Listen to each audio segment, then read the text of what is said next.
Ayan po mga idol, meron na naman tayong customer.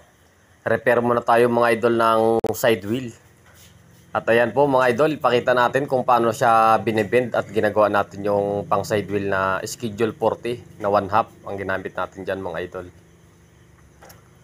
Ayan po, binid na ni Mark Ideas Vlog. Yung sukat pala na yan mga idol ay 4 and 3/4 inches ang ginaang sukat niya.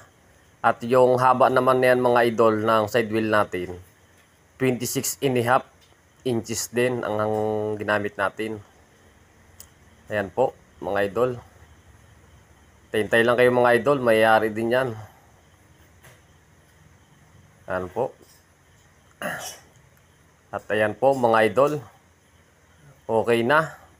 Ayan na po mga idol ang side wheel natin. Ayan, napakaganda ng pagkakabind. Lang po. Nice. Ayan po mga idol ang before niya. Sirang-sira na. At dyan naman po yung after. At yan lang po mga idol. Thank you for watching.